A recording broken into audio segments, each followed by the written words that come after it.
What's up, everyone? It's Josh over with the Manchise, and we're going to be breaking down UFC Fight Night, Kattar versus Dan Ige. Super excited for this one. It is a Wednesday night card here, July 15th. UFC giving us a little midweek treat, so I love to see that. I think Kattar versus Ige will be a super underrated main event. Should be action-packed. Other than that, a lot of the other fighters on this card are either UFC newcomers or have very little UFC experience. So this is one that you guys should totally tune into, take advantage of some of this analysis, and this is a good spot to potentially make some money. And typically the cards that don't have like a ton of hype around them, like this one, tend to be really good cards. Like, I'm hoping we see a bunch of finishes. We didn't really see that this past weekend, UFC 251. It was a great card nonetheless, but a lot of decisions, so hoping for a little bit more action. And we're going to be doing what we typically do here. We're going to be looking at these fights, break down some analytics, make some predictions. We'll talk about things from a betting perspective, and then, of course, last but not least, DFS. If you're putting together a DFS lineup, are these guys valuable to put in your lineup? And then, of course, if you stick around to the end of the video, I'm going to give you my ideal optimized lineup for this fight night card. And we were pretty successful this past weekend at UFC 251. So hopefully you guys did tune into that video. Checked out everything I had to say, because I hit the nail on the head for the most part. Almost all of the fights that I broke down, I was spot on, except for the Andrade Namajunas fight, which ended up being fight of the night. So anyway, let's get started here with the first fight on the prelims, which is Jorge Gonzalez versus Kenneth Berg. This will be taking place in the light heavyweight division, 205 pounds. Both of these guys are going to be making their UFC debut.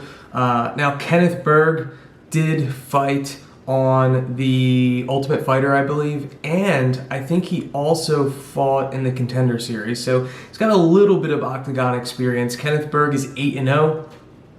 6'2", 74.5-inch reach, fighting out of Norway, and he's mainly a submission specialist. Pretty physically imposing guy.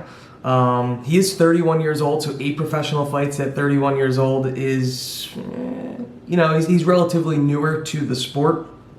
And 8-0 record's impressive, but I think he was submitted pretty recent. He was submitted by Eric Spicely on the Ultimate Fighter. He was submitted by Eric Spicely on the Ultimate Fighter. In fact, Eric Spicely made that look easy. He took his back, choked him out, rear naked choke. And then on the Contender Series, he was also submitted. And the guy that beat him, I think he popped for some sort of performance-enhancing drug, so that fight got overturned. So, with that being said, Aaron Berg still technically has an undefeated record, and he is the slight favorite in this first fight to kick off the card against Jorge Gonzalez, who's basically taking this fight on short notice. Aaron Berg's original opponent dropped off of the card. So Jorge Gonzalez, 16-4 record. He is 4-1 over his past 5 fights, and he fought in ACA, which is an organization over in Russia, so pretty solid competition over there. He's a plus 130 underdog, 6 foot height. He is going to be the smaller man in the octagon. So, of course, we're not going to get a ton of stats for this fight, as both these guys are making their UFC debut. Now, I have watched Kenneth Berg on the Ultimate Fighter and in his fight, the Contender Series. I've also watched a ton of highlights for both these fighters. I really want to get prepared for this analysis, because a lot of these guys don't have a ton of UFC experience. What I can tell you is Kenneth Berg has some nasty submissions up his sleeves, specifically chokes. If this guy's able to get a guillotine or wrap his bicep around your neck, there's a good chance that you're going to sleep. The problem is, outside of that, I don't see too many things that I would be impressed with. So let me put it this way. His striking has much more to be desired. He's more so using his striking to set up submissions to attempt to kind of get you to the ground. He wants to make it like a dirty clinch fight, right? He wants to grapple a little bit. Hopefully you make a mistake, takes you to the ground, and then chokes you out. And so far it seemed to have worked in his professional career, but he hasn't really fought anyone of notoriety. Like if I look back at his record, a lot of these guys are guys that you've never heard of, or guys that had just very little pro fight experience. I mean, I'm just looking at his last 5 fights here. David Marcina, who he knocked out, had a professional record of 14-19. The fight before that, John Scholes, that was his first professional fight. Then he lost on the Contender Series, which we already talked about. He did beat Norman Parisi, who is a veteran, had a record of 15-4-2. And then the fight before that, Ross Cooper was 1-2. So as you can see, he's fought a bunch of trash cans. Jorge Gonzalez on the other side of things, his most recent fight, he beat Marcos Rodriguez by submission, rear naked choke. Before that, he did lose a fight in the ACA to Nasruddinov, who is legit, by the way. That guy's undefeated, 6-0. Jorge Gonzalez did get knocked out in that one. And then he beat Luke Barnett, who had a record of 14-6, knocked him out. Alexei Stoyan, 6-3. So as you can see, as I'm just going through the numbers here, Jorge Gonzalez definitely has more experience against better competition. Now, I understand that he will be at a disadvantage from a size scenario here, and he is taking the fight on short notice. I believe he just signed with Ali Abdali's management team, so I think that's how he got on this card, which is good for him. And from a DFS perspective, I actually really like him in this spot. I think that Kenneth Berg minus 160, I just wouldn't be comfortable. I wouldn't be comfortable laying any money on Kenneth Berg. And again, it's the first fight of the night, so I try to avoid that. And if you saw at UFC 251, Davey Grant ended up upsetting Martin Day, knocking him out. So I probably won't have too much exposure from a betting perspective, from just straight up money, or even in a DFS standpoint. But if I had to lean one way or the other, I would lean on Jorge Gonzalez. I just think he's got way better stand-up, and he's not horrible on the mat either. Now, if Berg takes his back, and Jorge Gonzalez does have a tendency to allow that to happen, but typically against much better grapplers than Kenneth Berg, he could choke out Jorge Gonzalez. But if Berg isn't able to take his back, I think Jorge Gonzalez, if he can keep this standing, will outwork Kenneth Berg. I think this fight more than likely just goes to decision, which is another reason why I don't think I'll have too much exposure to this fight in DFS. But like I said, if I was building a lineup, there are certainly worse options at that 7,500 range than Jorge Gonzalez, so maybe a little bit exposure there. Kenneth Berg, 8,700 on DraftKings, not liking that at all. For him to pay up to that 8,700 salary, he's got to finish this fight by submission. He doesn't really have a ton of output, so I just think with a record like his and the competition that he's faced, this will be a step up, so something I'm going to avoid. So we're going to move on to the next fight here, which is Aaron Phillips versus Jack Shore. And this is one that I'm certainly looking forward to, especially because Jack Shore he's got a lot of hype behind him at that 135-pound division. He's a guy that some people think could be an eventual champion. Does have a record of 12-0, and he is a huge favorite in this fight at minus 700, fighting out of Wales, Jack the Tank Shore. And he'll be matched up against Aaron Phillips, who's 12-3 from the United States, and big underdog, plus 450. And if you're looking at it from a size standpoint, these guys are pretty fairly even here. 5'8" Jack Shore, Aaron Phillips 5'9", but Jack Shore will have a 2-inch reach advantage, 71 inches to 69 inches for Jack Shore. Really, I think the big takeaway here is Aaron Phillips, again, taking this fight kind of short notice, filling in, and he formerly fought in the UFC and did not have a good stint in the UFC. I think he went 0-3. In fact, let me just pull that up. So he had 2 UFC fights. He lost to Sam Cecilia by decision, and he also lost to Matt Hobar by decision. Both of those were unanimous decision losses. But he fought Chris Gutierrez in the WFC and lost to him as well. So yeah, when he's fought UFC competition, he hasn't really shown up. But that was all the way back in 2015. He took a couple years off.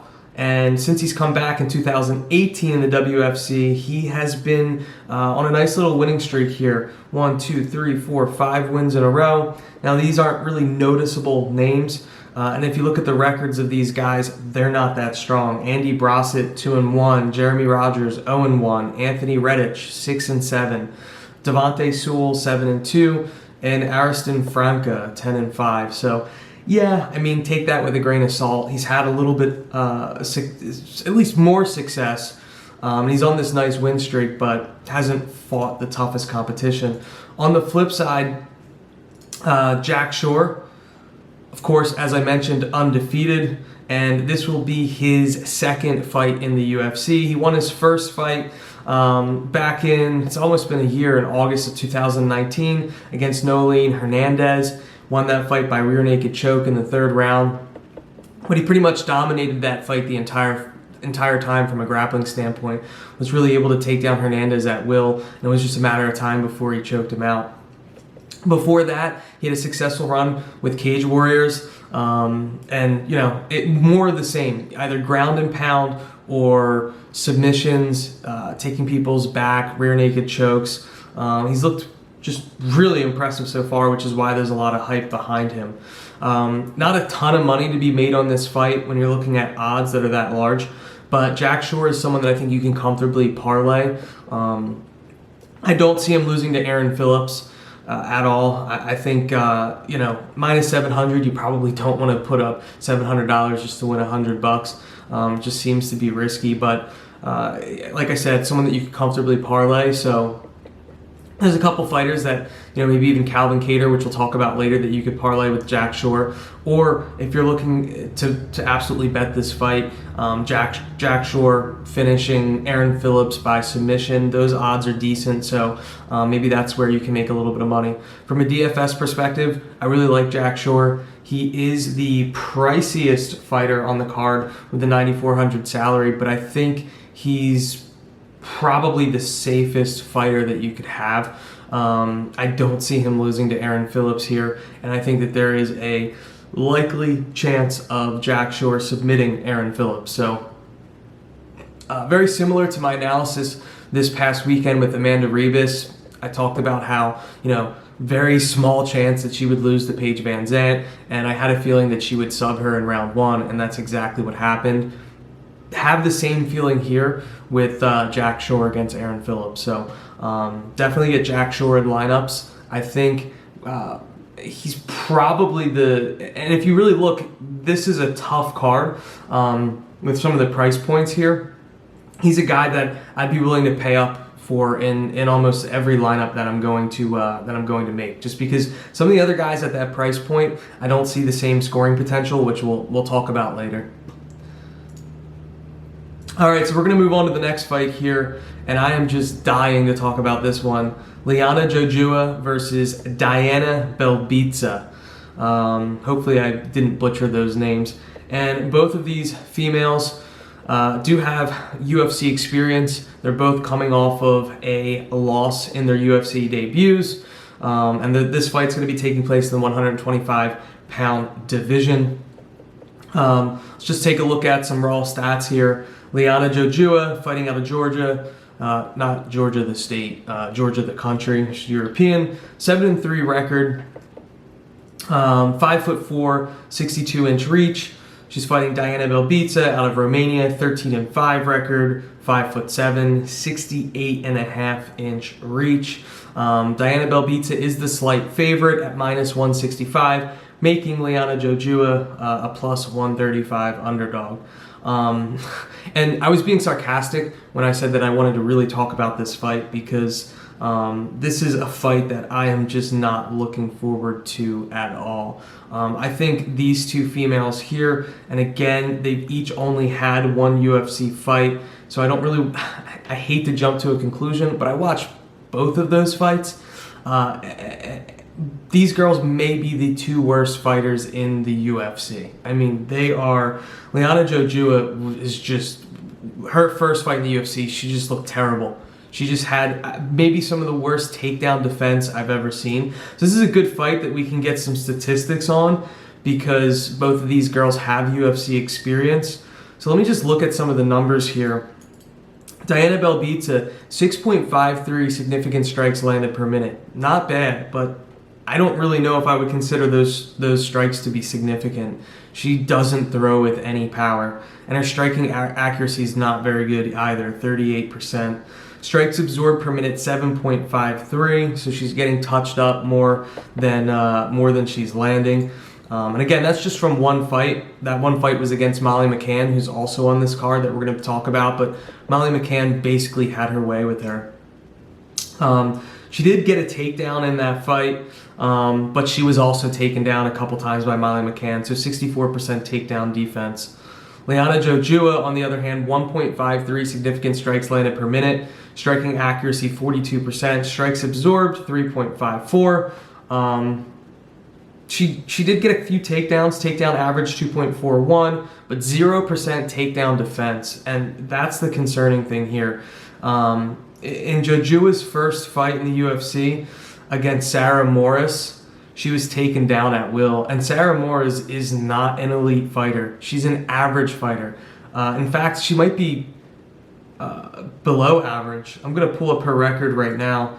Sarah Morris' record in the professional record is not very good. It's 6-6.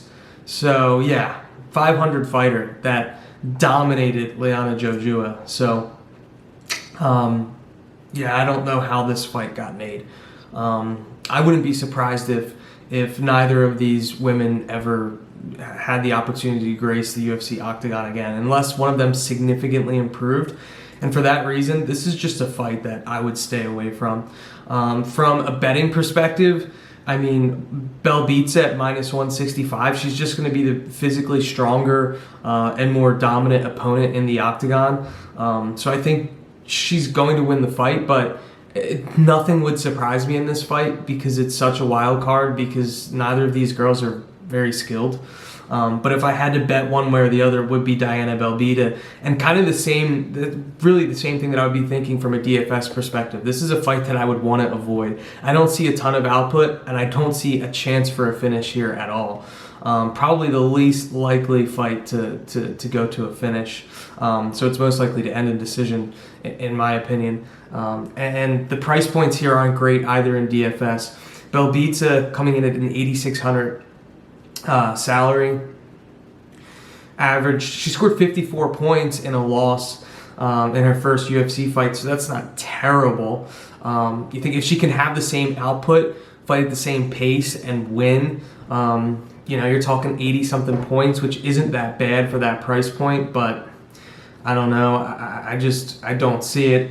And then, of course, Jojua, 19.5 fantasy points in her UFC debut. Just, again, someone I would avoid, especially in this fight because she's going to be at such a disadvantage from a size standpoint. If Belbita has any decent cornerman that's coaching her, they're going to tell her to go for the takedown. This girl has no ability to defend a takedown. So even though Belbita is more of a striker, just because of that size, the disadvantage that Jojua is going to be facing, I would just take her to the mat and should be able to grind out a victory. So from a DFS perspective, going to be staying away from this fight. But if you have to go one way, if you have to have some exposure, Belbitsa is probably who I'd side with. All right, so the next fight here should be a good one. We have Jared Flash Gordon versus Chris Fishgold. This fight will be taking place in the featherweight division. So Jared Gordon, I believe he typically fights at lightweight. He's hopping down 10 pounds to take on Chris Fishgold. Both these guys are UFC veterans at this point, which is nice because we'll have some statistics to look at. And they're both coming off of losses. So again, we'll just look at raw numbers here. Chris Fishgold, fighting out of Liverpool, England, 18-3-1, 5'8", 68-inch reach. Going up against Jared Gordon, Rufus Sport MMA, 15-4, 5'9", 68-inch reach. So they're pretty evenly matched when it comes to size. And both these guys, as I mentioned, are coming off of losses. Jared Gordon's had a tough time in the UFC so far, man. He's lost 3 out of his last 5 fights.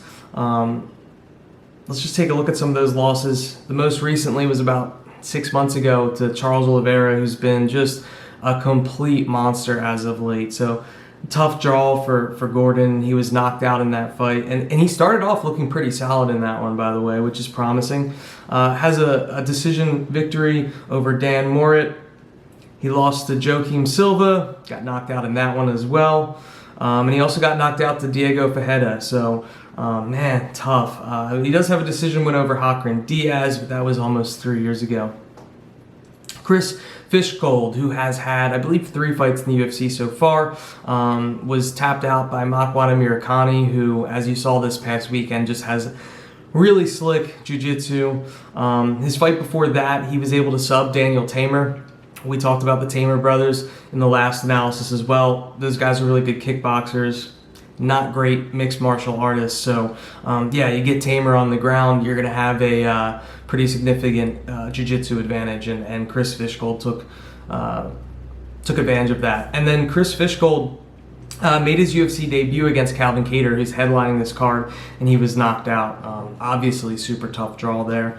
So this should be a good fight. I think this will be one of the more evenly matched fights on this card. Chris Fishgold is a slight underdog at plus 115, and then which makes Gordon the favorite here at minus 145. The interesting thing about Gordon too is his entire coaching staff, his corner, they all tested positive for COVID. So none of those guys are going to be able to make it. Paul Felder, who's going to be commentating that night, is going to be in Jared Gordon's corner. So that's super cool to support his teammate. Gotta love that. I think this is going to be a good scrap. I probably slightly lean to Jared Gordon. I think he's just more polished overall fighter, especially in the striking department. If you look at Chris Fishgold, he wants to grapple with you. He wants to take you down, and he more so just uses his striking to set that up. Whereas Jared Gordon is no slouch himself from a wrestling standpoint, which I think is really going to help him in this fight. And I think if this stays standing, which it probably will when you have 2 guys with kind of like a grappling pedigree, Jared Gordon's going to have an advantage. I think he's going to fire with just more output too, which is nice. I want to take a look at some of the analytics, some of the stats on this one.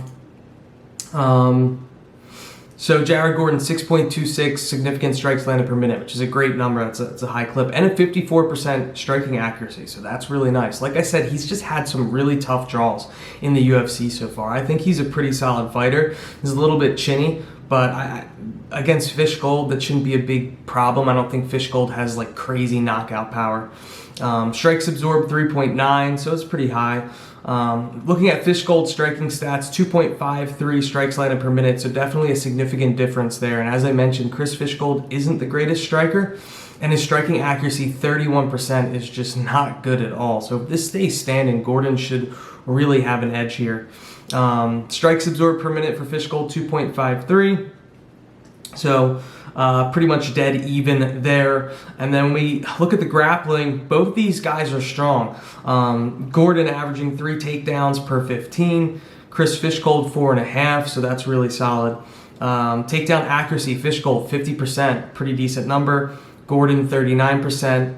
A little bit of a difference here, though, in the takedown defense department. 57% for Gordon, 33% for Fishgold. So, like Makwan Amirkhani was able to take Fishgold down and choke him out. So, and then when it comes to jiu-jitsu, we haven't seen a ton of it from Jared Gordon. He's more of a grinder. He's a guy that wants to land a bunch of significant strikes and then kind of take you down, and he's not going to pull a bunch of subs. But Fishgold does have a submission in the UFC when he subbed Tamer. So he does have some jiu-jitsu skills if this gets to the ground.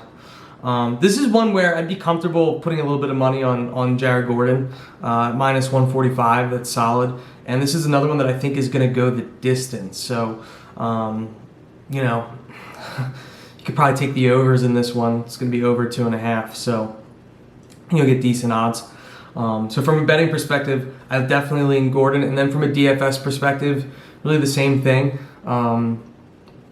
If you look at fantasy points, on average, Gordon, which is solid considering the fact that he's lost 3 out of his last 5 fights, still averages 71.4 fantasy points in DraftKings. Fishgold, on the other hand, 46.7. So 3 fights, 2 losses. That's why that number is pretty low. Price points there's not a drastic difference between these guys either, which makes sense because the odds it's near a pick'em. Fishgold coming in at 7,900 salary and Gordon at 8,300. So, we talk about this, or at least I talked about this in the last video. It's the high 7s, low 8s that you always need to have like exposure. I don't want to say always, but you typically have some exposure in that price point range.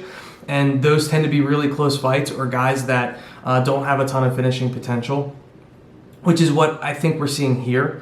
But the nice thing is Jared Gordon has shown that he's willing to stand and trade, right? So this is one where you could definitely throw Jared Gordon in your DFS lineup and feel pretty comfortable.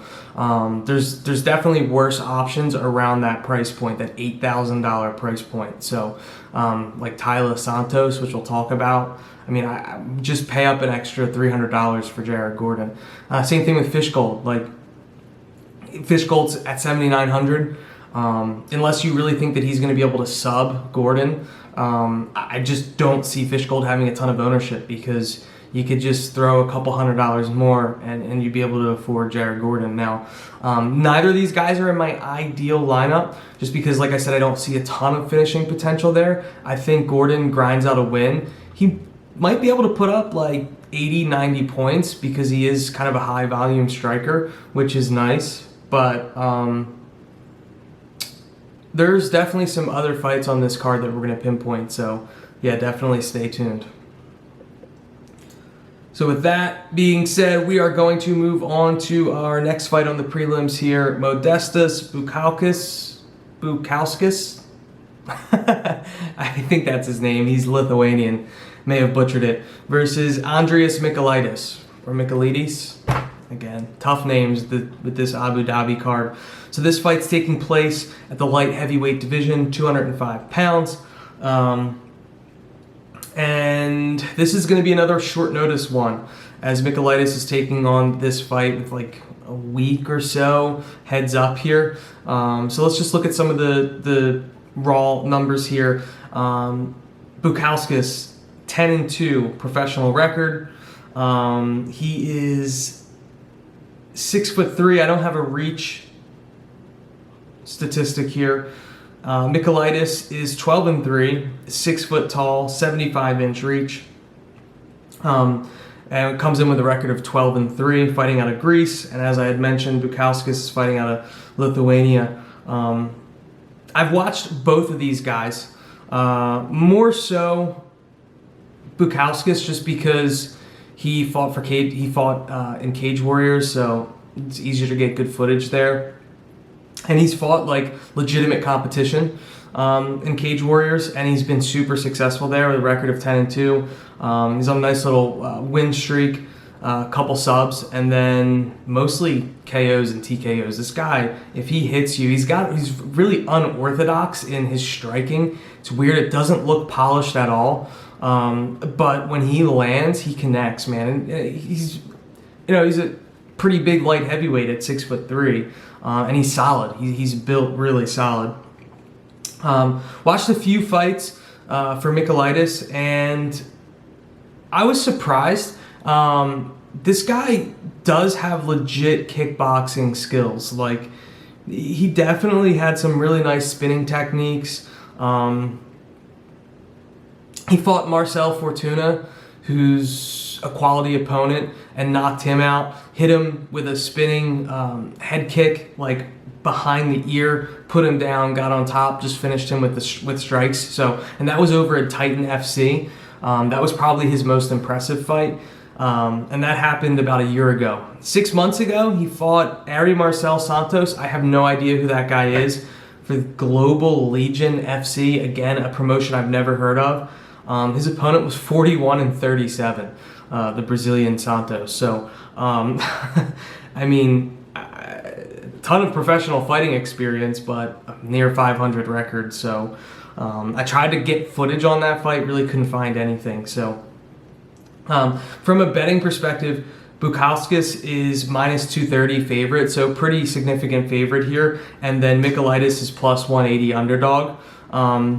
I guess just watching the tape on this one, what scares me with Michailidis is though he does have some solid striking skills, he likes to he struggles with pressure. So if his opponent pressures him, and you saw it happen a few times in the Fortuna fight, and Fortuna is not a great striker. Fortuna is more of a submission BJJ guy. Guy that likes to grapple. But whenever he would put on the pressure, Michailidis would just instead of countering, he would just pull out, withdraw, and he's the way he keeps his hands as well, just doesn't put them in the most defensive position. So I think he's susceptible to an overhand right here, and that's what scares me. I can't rule out him just winning this fight altogether, because he does have some striking ability, more notably with his kicks, and like some of those spinning kick techniques were impressive, and those type of guys are always wild cards because they could just catch you, like with like an Edson Barboza spinning back heel, comes right out of left field over the top and knocks you out. But I think the path to victory is pretty simple for Bukauskas here, and that is for him to just put on as much pressure as possible, because Michailidis does not fare well when he's under pressure, at least based on the tape that I've seen. I think Bukauskas would be who I'd lean to. Minus 230 for two relatively unknown fighters that are making their UFC debuts. It's not always you're never going to feel safe putting money on a fight like that, but if you're going to bet it, I definitely lean Bukauskas, especially because he's just faced much tougher competition over with Cage Warriors, and like I said, his style in this fight, I think this fight will really favor him stylistically if he's able to just put on pressure, land a couple big shots. I think that there's some finishing potential here for sure. So I like minus 230 and even a finish for Bukauskas. From a DFS standpoint, Bukauskas is one of the more pricey fighters on this card, the $9,000 salary. It's hard to fit in my lineup because I really like Kattar, especially because he's in a main event slot. So you have one guy already over 9,000 right off the bat. And then we already talked about Jack Shore, who I think Shore just has an easier matchup. I think both Bukauskas and Jack Shore are guys that could end up with finishes on this card, but it's hard to fit all three in your lineup. I'll probably have a little bit of exposure to Bukauskas, but won't be in my optimal main lineup.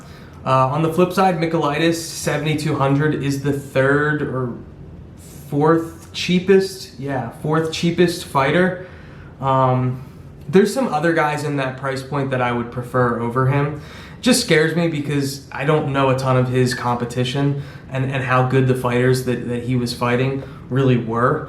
You see some crazy records, 41-37, and then guys that are 6-5 and 9-3, and it just you can't get a read on these guys. So Michaelitis to me would be like a Hail Mary play, just because of that striking ability, kickboxing ability. If he lands a head kick, he'll probably be super low owned. Maybe some guy that you can throw in to diversify your lineup as just like a tournament entry. But yeah, someone that I'm probably going to avoid, won't have any ownership of.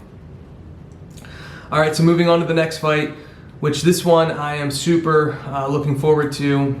Ricardo Ramos versus Lerone Murphy. And this fight's taking place at the featherweight division, 145 pounds. Both of these guys have some UFC experience, and Ramos at this point is a UFC veteran. Ramos has a record of 14-2. He is the favorite here, slight favorite, -175, fighting out of Brazil, 5'9" height, 72-inch reach, going up against Lerone Murphy, who's the underdog at +145, has a professional record of 8-0-1, coming off of a draw in his last fight, which was his UFC debut against Zybira Tugakov. And he has a 5'9" height and 73.5" reach, so slight advantage there in the reach department. This is also a fight that we'll be able to get some statistics on, so let's pull those up real quickly. Ricardo Ramos, 3 significant strikes landed per minute with a 39% striking accuracy, 3.16 strikes absorbed. Lerone Murphy, 1.87 strikes landed per minute, 35% striking accuracy, and 1.47 strikes absorbed. Grappling department, Ramos is probably going to have the edge here. 2.13 takedowns per 15 minutes, 64% takedown accuracy, and 75% takedown defense, which is pretty nice. Lerone Murphy, we didn't really see a ton of grappling from him in his first UFC fight against Tugakov, but he was taken down a bunch of times in that fight. 25% takedown defense. But one of the things that I will point out in that fight against Tugakov, he tried to get some submissions from the back and from the ground, which was nice. I love seeing like active fighters. Someone that just isn't happy to pull guard and just wait until they're stood up again. One of the things that was nice about Murphy in that fight, going up against a really good grappler in Tugakov, is that he continued to try to scrap, get to his feet, and I think that's ultimately why it ended up being a draw. I don't know if I agree with that. Watching the fight, I thought Tugakov won, but it wasn't like he did significant damage to Murphy. It was more so, let me throw a few strikes, try to get on the inside, clinch, take Murphy down, and then he just wasn't really able to do anything when he had him on the ground, so it ended up a draw. I think for this fight with Ramos, Ramos looked really promising when he first joined the UFC. Of course, he had that spinning back elbow against Zahabi that was just so pretty. One of the maybe knockouts of the year a couple of years ago. Just disgusting stand-up. And then he fought Kyung Ho Kang, won that by split decision. And I remember that fight. That was a close one. I really was hoping for Ramos to take a step there, coming off of a big victory, but Kang was a step up in competition. Then he lost to Saeed Nurmagomedov, got knocked out in that fight, and I think that was pretty quick early on. Tough draw there. But he is coming off of back-to-back wins. He beat Journey Newsom, unanimous decision. I think that was Journey Newsom's first fight in the UFC, but had a pretty solid professional record up until that point. And then his most recent fight 7 months ago, he subbed Eduardo Garagori, who was an undefeated fighter, but I believe that was Garagori's first fight in the UFC. Let me just take a peek at that.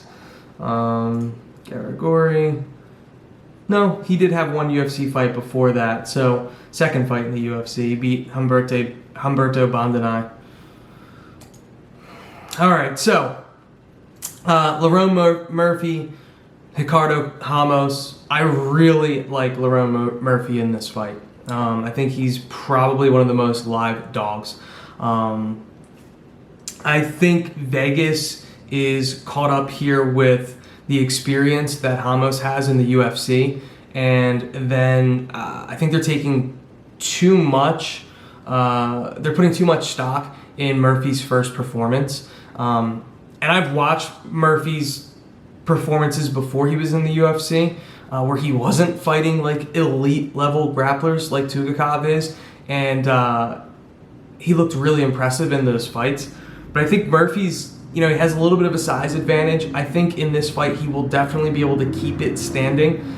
Even though Ramos has some grappling ability, definitely has some ability to also pull a sub. I don't see him easily taking this fight to the ground. So I think this one stays standing. And if this stays standing, I think Murphy has just a little bit of an advantage. He's got longer reach, more solid fighter. He's got decent striking. And I think he's here to kind of steal the wind out from Ricardo Ramos' sails. So at plus 145, I like that. That's someone that I'd be willing to put a little bit of money on. And this one probably will go to decision, but I think Murphy will grind out like a 29-28 victory here. So from a DFS perspective, I like Murphy. He's one of the cheapest options on the card at 7,400, and you don't have a ton of talent to pick from there. I mean, you have Dan Ige at 7,100, Aaron Phillips, who's fighting Jack Shore. We talked about Michaelitis. We've talked about Jorge Gonzalez. You just don't have a ton of talent in the low 7,000s on this card. Lerone Murphy really sticks out to me there. I think he will be a little bit higher owned because of that. But he's someone that you just have to throw in your lineup. Ramos is also a bigger name for this card because you have a lot of guys that don't have a ton of UFC experience. So Ramos might get a decent amount of ownership, but I just don't have faith in him at 8,800. He's got to finish Murphy for him to pay up that 8,800 salary.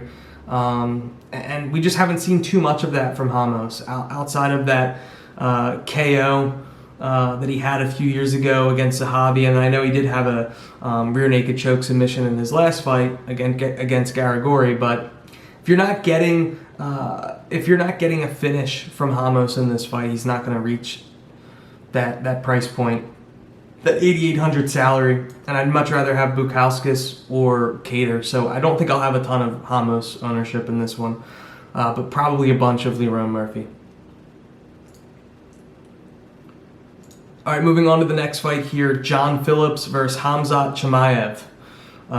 John Phillips, 22-9, 5'11", 75-inch reach against Khamzat Chimaev, who has a perfect professional record of 6-0.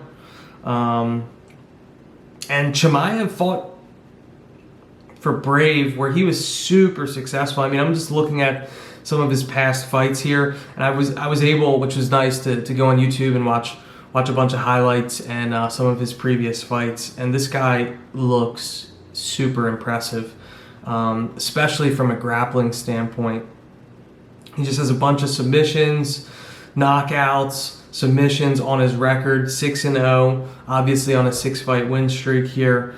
John Phillips is 22-9, and he's lost 3 out of his last 5 fights, which is why he is a pretty big dog here at plus 250, and Chimaev is minus 325. Let's just look at John Phillips' last 5 fights here. Last 4. He was subbed by Charles Byrd in his UFC debut 2 years ago. He was subbed by Kevin Holland in a fight after that, rear naked choke. Lost a split decision fight to Jack Marshman, and then he beat Alan Amadovsky with an overhand left in his last fight close to a year ago. So he's struggled in the UFC so far, 1-3 in the UFC, just hasn't looked that great. And really the issue with Phillips is he does have a decent amount of power. I think at one point his nickname was the White Mike Tyson. So he does hit hard, and he's built pretty solid for that division, but he just has no ground game. I'm going to pull up the numbers here to see some of his stats. John Phillips, 14% takedown defense in the UFC so far. And that is not good when you're going up against a up-and-coming, promising grappler who has a bunch of subs on his sub victories on his resume, and who has a size advantage. Chimaev's 6'2". Now he's a more lean, lankier fighter for that division, for that 185-pound division. But I don't think he's going to have a problem getting Phillips to the ground. And if he gets Phillips to the ground, he'll probably sub him. Phillips, 2.64 significant strikes landed per minute, 34% striking accuracy, 5 strikes absorbed, no takedowns ever in his UFC career. And again, as I pointed out, 14% takedown defense. This guy just has no grappling skills whatsoever. Even if this stays standing, I feel pretty confident in Chimaev's ability to strike with him. Just looking back at his last couple fights here, he does have a couple KO victories. And these guys that he has fought are pretty solid. Kisich was 4-0. Sidney Wheeler was 8-3 when he lost to Chimaev. Aleskarov, 8-0 when he lost to Chimaev.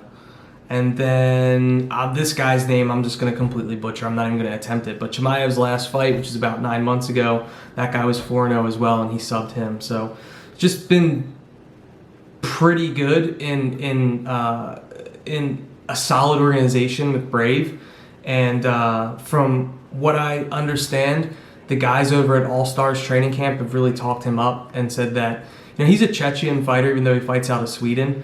But he has that Chechen background, so he wants to grapple, take you down, just ground and pound, and then eventually sub you.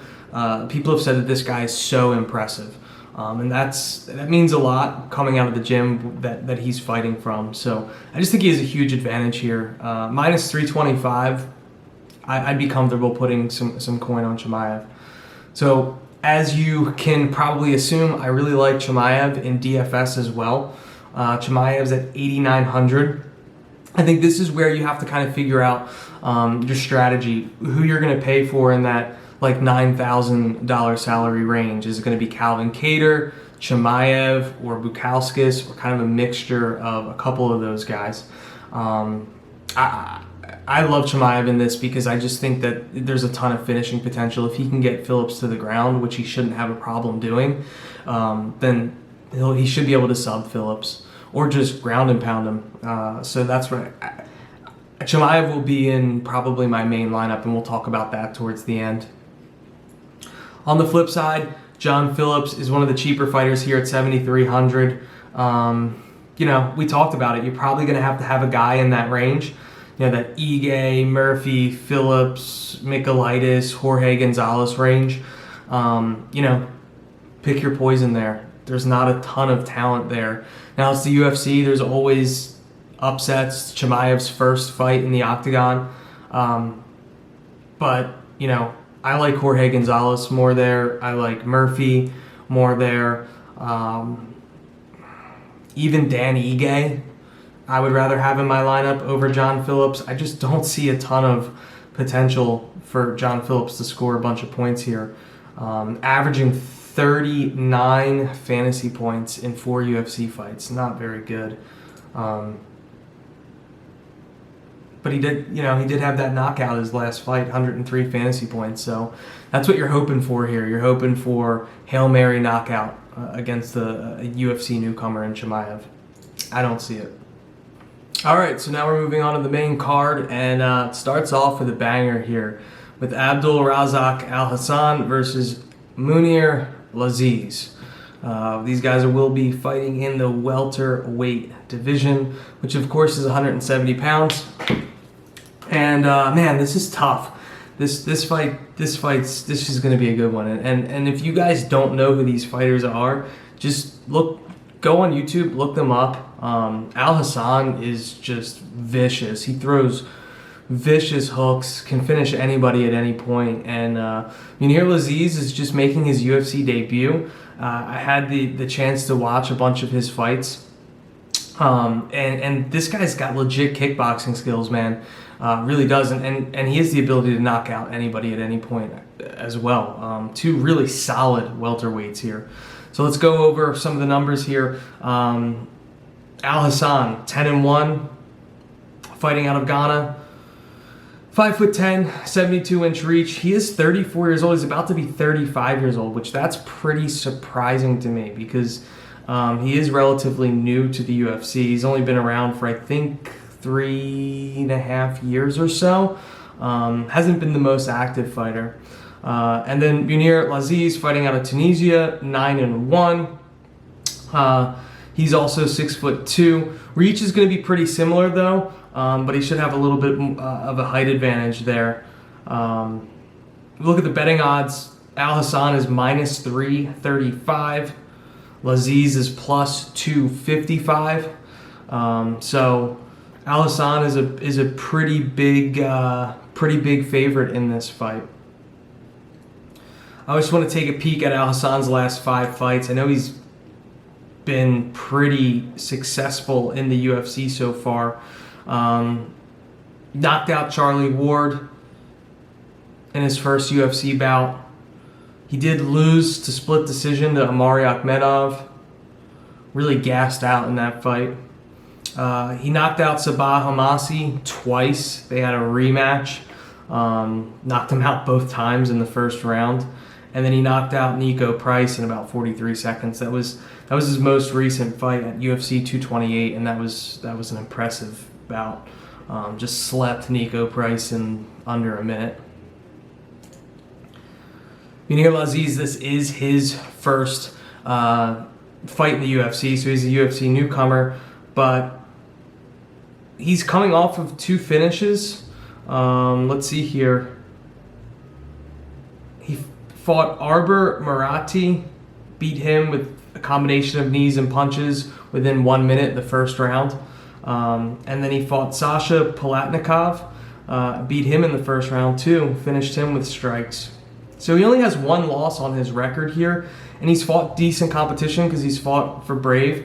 Elder Eldarov, he lost a unanimous decision to him in 2019. But yeah, if I go up and down his resume here, just a lot of finishes: head kick, punches, strikes. This is a guy that likes to finish. He's out of his 10 professional fights, only 2 have gone the distance. So what that means is expect to finish here. And I actually lean Laziz. And the reason why is because I think as long as he can withstand that initial storm that's inevitable from Al Hassan, then I think he's actually the more technical striker. So he doesn't have the same knockout power. He does have the ability to finish fights. And if you look at his resume, you can see that. I've watched a few of his fights. He's long, rangy, has good kicks, nice jab, likes to stay behind that jab. As long as he isn't reckless in this fight and he can wither that initial storm, I think he has a chance to win. Not only win, but potentially get the finish. Al Hassan, if there is one negative that we've seen from him in the UFC so far, is that this guy has a short gas tank. He's going to go out there, throw as hard as possible, try to finish this fight as soon as possible. And if he doesn't do that, which he was unable to do against Amari Akhmedov, he's going to struggle. And Akhmedov just grinded him out that fight. I'm going to pull up some stats on Al Hassan here. 4.59 significant strikes landed per minute, 46% accuracy, 4.2 strikes absorbed per minute. So yeah, like I said, he's a guy that's going to come forward, charge, try to hit you with significant heavy shots. He's willing to take one to give one, and so far in the UFC, when that happens, he's able to knock guys out. Not much of a grappler, 0.57 takedowns per 15 minutes, 33% takedown accuracy, 53% takedown defense. So, and most of that happened in the Akhmedov fight. After Akhmedov was able to survive kind of that initial storm, he was able to really just have his way with him from a grappling standpoint. And I don't think it was like a technique problem with Al Hassan. I mean, he does fight out of Fortis, some really good fighters out there at that camp, but I think he was just gassed and he was winded and he was the less conditioned fighter. And when you have a guy grappling with you just with all of his weight on your body, eventually he's going to secure some takedowns. With Laziz, the game plan here is survive the initial storm, and especially if he can make it out of round one, I think he's the more technical striker. He's got that kickboxing style, and because he has a little bit of a size advantage, if he can control the range and the distance in this fight, and just avoid the big shot, then I like him here. And I think, like I said, you might even be able to get a finish. So this is one where, plus 255. This is kind of like a bet where you could potentially win a little bit of money, especially if you went with like Laziz by finish, kind of like a lottery ticket type bet where you're hoping that Laziz can pull out a victory, but I think there's a good chance of that occurring. So from a DFS perspective, I like Laziz. We've already talked about how watered down the talent is in the low 7,000s, and Laziz is, I believe, the second cheapest fighter. Yeah, he is the second cheapest fighter on this slate at 7,000, which I'll take all day for a guy that has the striking background that Laziz has and a 9-1 pro record.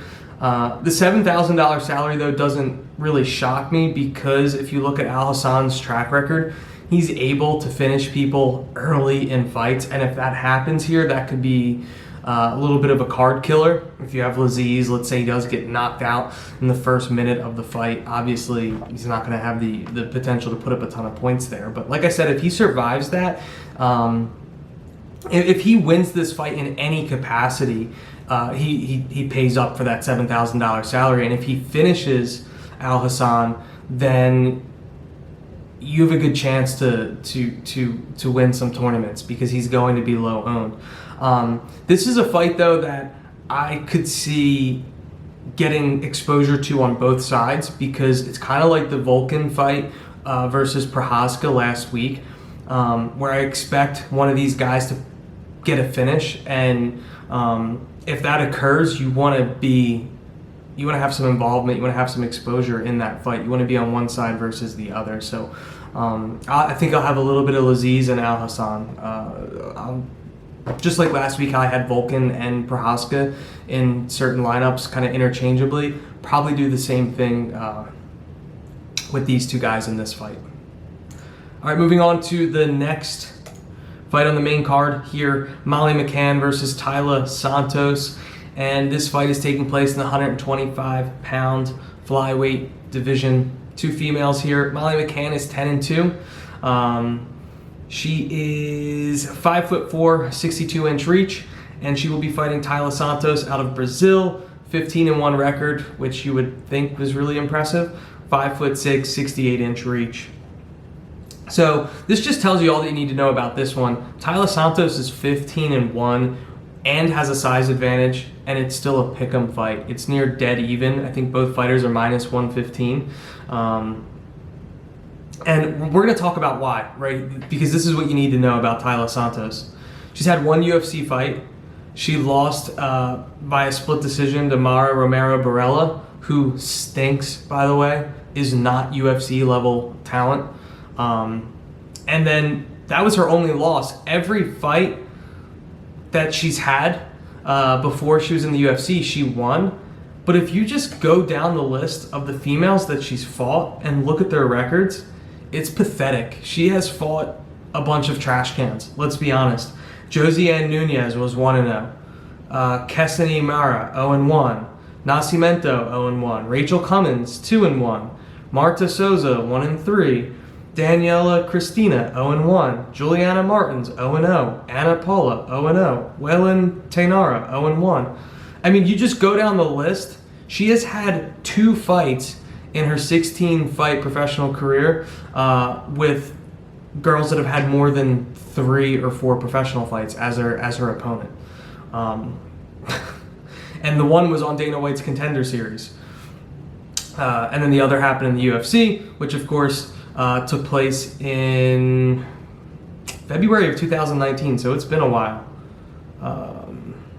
I don't know. I don't like Taila Santos here at all. And that's not to say Molly McCann is like this beast of a fighter, but she's definitely at least had some success in the UFC. And it's success for Cage Warriors as well. So her first fight in the UFC was against Jillian Robertson, and she was subbed pretty quickly in that fight, rear naked choke, and we know that Jillian Robertson is the real deal and just legit BJJ skills.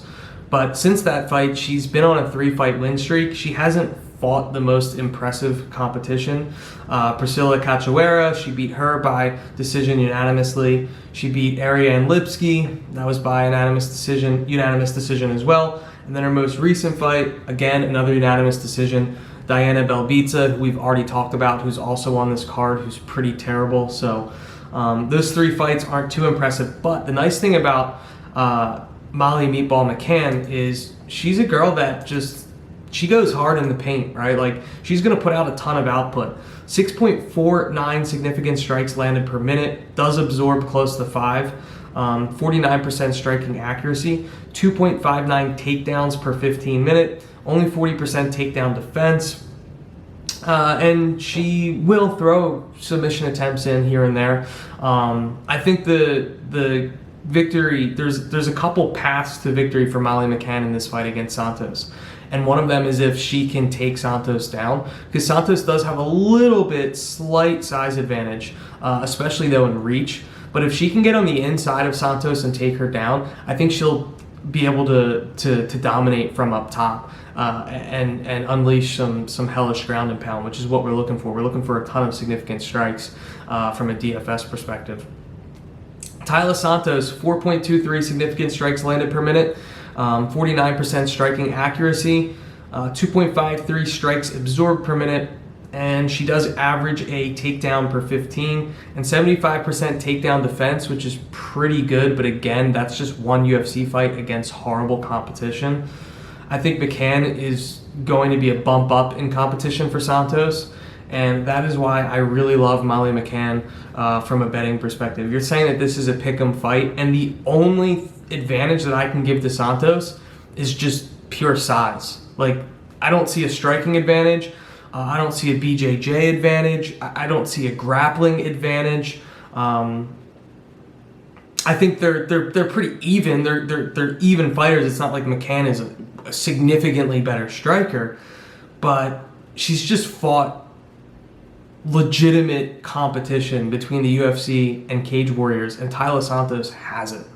And that goes a long way, especially in these female fights. So Molly McCann, minus 115, basically a pick'em. Put money on her all day. And then from a DFS standpoint, I really like Molly McCann in DFS as well.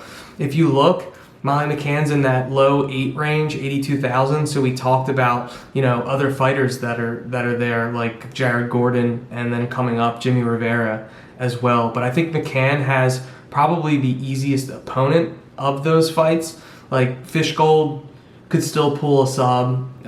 Cody Stamann is a legit contender in that division against Jimmy Rivera. So if you have to have someone in that low 8 area, high 7 area, I really like Molly McCann.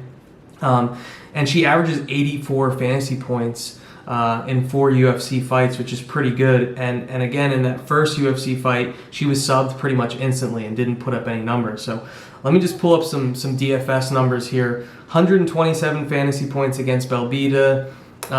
She had 100 against Lipski and 105 against Cachoeira. So that's what I'm looking for in that low 8 range, that salary. Someone that can get me 100 points. And those weren't by finishes either. Those were all decision victories with just a ton of output. So, and I really like that, because even if she does lose the fight, yeah, you're not going to get that 30 points, because this is going to be a decision, by the way. You're not going to get the 30-point bonus, but if she can still put up like 60 points in a loss, she's not going to kill your lineup. So I think she's just a safe bet, and she's someone I'm going to have a ton of exposure to. Taila Santos, I will have zero exposure to. Until she shows me something in the UFC against someone that, like, a legitimate opponent, I just don't have any faith in her. I mean, I don't know what she does well. I've seen her fights, but they were all pretty much the same thing. Fighting a relatively unknown that has like 1 or 2 career fights. They throw a few strikes. Santos ends up on top. There's a little bit of a scramble, and then she kind of ground and pounds her, and that's the end. Just has an experience and really physical advantage over these other fighters, and she's taking advantage of that. So, yeah, really like Molly McCann here from all perspectives, just betting outright and from a DFS standpoint as well. All right, so we'll move on to what I think is probably the second best fight on this card, and it's a shame that it's not the co-main event, which is Jimmy Rivera versus Cody Stamann. That fight is taking place in the 145-pound. Yeah, it is. Yeah, these guys are fighting at 145 pounds. So that's interesting because Jimmy Rivera has fought at 135 before. So, but Cody Stamann has bounced around as well from 145, 135. So these guys are evenly matched. I'm just going to look at the numbers here. Cody Stamann, 5'6", 64-inch reach. Jimmy Rivera, 5'4", 68-inch reach, 68.5-inch reach. Jimmy Rivera's professional record, 22-4. Cody Stamann, 19-2. Jimmy Rivera is the slight favorite here at minus 145. So Stamann's about a plus 115. Both these guys are American, which is interesting. Not a bunch of them, not a ton of Americans on this card. This is going to be an evenly matched fight, and I think there is a very good chance that this fight goes to decision. Cody Stamann's been a decision merchant so far in the UFC, and even though he's got a good record, he's 19-2, and he's been pretty successful in the UFC, a lot of decisions. Jimmy Rivera has struggled recently, but he's fought some tough competition, really moved up through the ranks in the UFC and dominated. Fights out of Tiger Schulman's, so really good stand-up, some solid Muay Thai. And he was able to prove that in the UFC so far, but as I said, he's lost 3 out of his last 4 fights. He was KO'd by Marlon Moraes. That was a nasty KO, by the way. He did beat John Dodson by unanimous decision, and then he lost to Aljamain Sterling. Again, decision, unanimous loss. And he lost to Peter Yan, who just won the belt. So, I mean, talk about tough competition. Peter Yan, Aljamain Sterling, John Dodson, Marlon Moraes. I mean, you're talking about guys that are in the top 3 in the division there. Cody Stamann, on the other hand, coming off of a victory. So this is a pretty short turnaround. He just fought Brian Kelleher about a month ago. Won that by unanimous decision. Majority draw against Song Yadong, and that was a close fight. I would have leaned Stamann in that fight, but I was cool with it going to a draw just because it was pretty evenly matched. He did beat Alejandro Perez as well. Was knee-barred by Aljamain Sterling about a year ago, maybe close to 2 years. And he's beat Brian Caraway by decision too. So if you just look at some of his recent fights in the UFC, it's just like every one of them goes the distance, which is why we'll talk about this from a DFS perspective. I don't love it. This is probably a fight I would just avoid. I don't know if I feel confident one way versus the other. I think if this fight turns into a grappling match and Cody Stamann has the ability to do that, he could win the fight. So I like him as an underdog here. If it stays on the feet, Jimmy Rivera does have an advantage. So to me, this is just really comes down to if Jimmy Rivera can snuff that first takedown attempt. If he can, and he's successful at that, and the rest of the fight stays standing, then I expect we see a Jimmy Rivera decision victory. If Stamann is able to take down Jimmy Rivera and has success there in the grappling department, then I think that's something that Stamann will lean on for the rest of the fight. He'll strike to set up his takedowns, try to get Rivera down to the ground, and then win the fight by decision. So if I had to bet this fight one way or the other, I would probably take Cody Stamann, the underdog. Wouldn't be too confident about that. But from a DFS perspective, probably won't have a ton of exposure to either of these guys. Now, they're in that low 8,000, high 7,000 range, which we've talked so much about so far.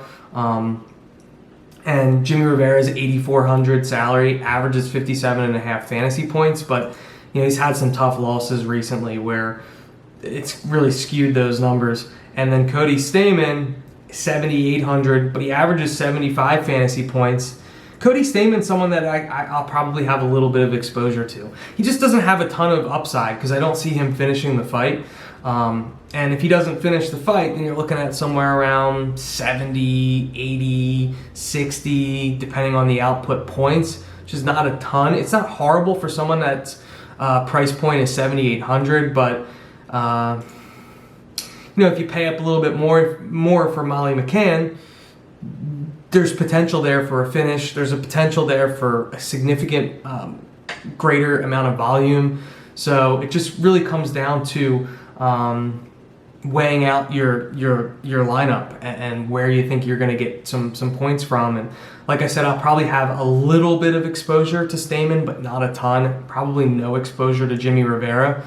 So from a DFS perspective, you could throw Stamann in a lineup. You could do worse. Like I'd probably prefer Stamann over Chris Fishgold or Ryan Benoit, Liana Jojua, and we'll talk about that. Obviously, that's the next fight. So, a little bit of exposure to Stamann, but not going to be in my ideal lineup. All right, moving on to the co-main event here. Tim Elliott versus Ryan Babyface Benoit in what could be one of the worst co-main events in the history of the UFC. I mean, how this fight got that slot instead of Jimmy Rivera and Cody Stamann is just beyond me. Now, I know there was a bunch of fights that were originally slated for this card that ended up dropping off. So that's why you don't really have the greatest amount of talent, and it is a Wednesday night card. But still, there were better options here. Al Hassan versus Laziz, Ricardo Ramos versus Lerone Murphy. I mean, Jared Gordon versus Chris Fishgold, I would rather have in that co-main event slot than Tim Elliott versus Ryan Benoit, which is a shame I have to say that because I really do like Tim Elliott. He's just a cool-ass dude. He's a fun fighter to watch. But he's more fun of a fighter than a successful fighter. 15-11-1, not a great record. Fighting Ryan Benoit, who's 10-6, again, not a great record. In that flyweight 125-pound division, which isn't loaded with a ton of talent either. Tim Elliott is the slight favorite at -130 to Ryan Benoit's +100. Tim Elliott's 5'7", 67-inch reach. Ryan Benoit's 5'5", 68.5-inch reach. Tim Elliott's just been on a losing skid, and he's lost 4 out of his last 5 fights in the UFC. Losses to Ben Nguyen, Davison Figueiredo, Oscar Askarov, and Brandon Royval. His only win during that time was an Anaconda choke submission over Mark De La Rosa. Ryan Benoit, on the other hand, in his last 5 fights, he's 2-3, so not much better. My goodness. Has a win over Ashkan Mokhtarian, lost to Brandon Babyface Moreno, had a split decision victory over Freddie Serrano, and he also lost to Ben Nguyen, was subbed. So both these guys, they have some common opponents, and neither of them have been too successful in those bouts.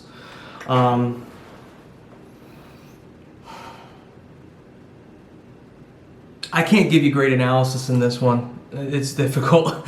But I'm going to try my best here. So let's look at some of the stats, and maybe that'll sway me one way versus another. Strikes landed per minute, Tim Elliott 3.41.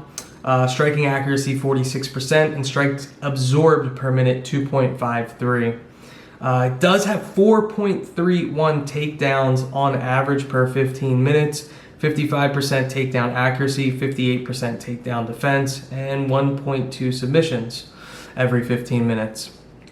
For Ryan Benoit, 2.80 significant strikes landed per minute, 40% striking accuracy, 3.18 strikes absorbed per minute, 0.2 takedowns, 16% takedown accuracy, and takedown defense 64%. So, just looking at this, I was kind of, I guess, picking this fight with my heart over my head, and I was leaning Tim Elliott. But now looking at the stats, which is all I can really do when you're talking about two guys that have just been struggling as much as they have, the statistics kind of back up what my heart was thinking. And I think Tim Elliott just has a huge grappling advantage here. And I think that's what we're going to do. We're going to see more of your classic Tim Elliott grappling, scrambles, sub attempts, and Ryan Benoit's,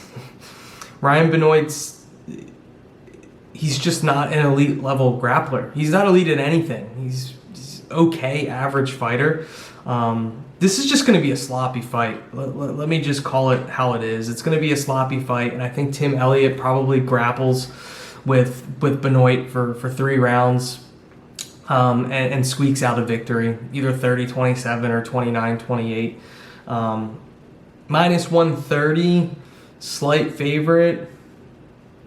I mean, if you want to have action on the co-main event, go ahead and put a little bit of money on Tim Elliott, because you can't feel comfortable putting money on either of these guys. But at least you can look at this fight and deduce that Elliott has an advantage somewhere, and that's in grappling. DFS, this is just a fight that I'm staying away from. From a DFS perspective, I might actually be on the opposite side. I'm not paying $8,500 for Tim Elliott. No way. Averages 62 fantasy points. 4 out of his last 5 fights he's lost. I don't see a ton of finishing potential in this fight either. I just don't see Tim Elliott putting up a ton of DFS points, and at that 8,500 range, it just does nothing for me, so I won't have any Tim Elliott exposure. Ryan Benoit is 7,700, averages 45 fantasy points per fight. Again, why not just pay an extra $100 for Cody Stamann? It's not like Tim Elliott has a glass chin, So this fight's going the distance. Someone's going to get the nod here. Don't expect a ton of fantasy points. We'll leave it at that. No exposure to really either of these guys, which takes us to our main event. And thankfully, I can get hyped up about this fight here. Calvin Kattar, the Boston finisher, versus Dan 50K Ige. All right, let's go over some of the numbers here. Calvin Kattar, 21-4. Dan Ige, 14-2. Both these guys are studs. Calvin Kattar is a decent sized favorite here, minus 325. Dan Ige, plus 250. Both American fighters. And this is where you're going to see an advantage. Calvin Kattar, 5'11" to Dan Ige, 5'7", but only 1 inch reach advantage, 72 inches to Dan Ige's 71. Calvin Kattar has definitely fought tougher competition in the UFC so far. He's 3-2 in his last 5 fights in the UFC. He lost the decision to Renato Moicano.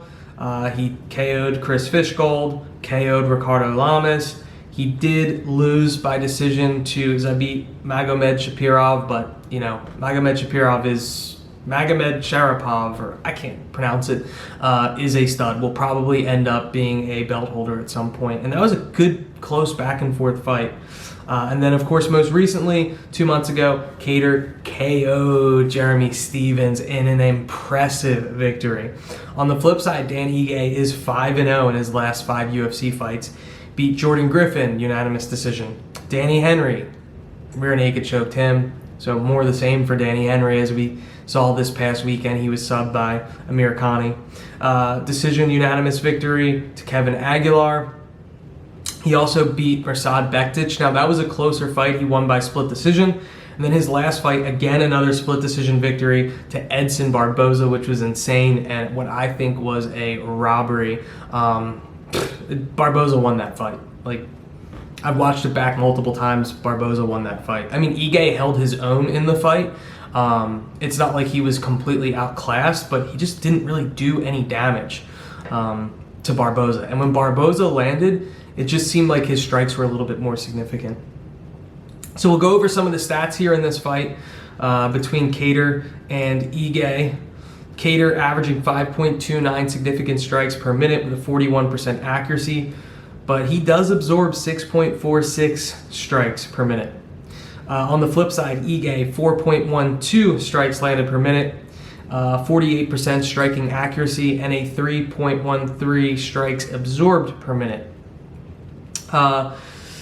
Kattar's not much of a grappler, 0.42 takedowns per 15 minutes, 28% takedown accuracy, but he is pretty long for that division, so he is a difficult guy to take down. He does have 77% takedown defense, which is a pretty good number, especially facing some of the stiff competition that he's faced so far in the UFC. Dan Ige does have more of a grappling track record than Kattar, 2.15 takedowns per 15 minutes. Only 34% takedown accuracy and solid 61% takedown defense. 0.7 submissions per 15 minutes. So as I had mentioned, he did have a sub versus Danny Henry a couple fights ago. So I really like Calvin Kattar in this spot, and I like Dan Ige. I think Dan Ige is a great fighter.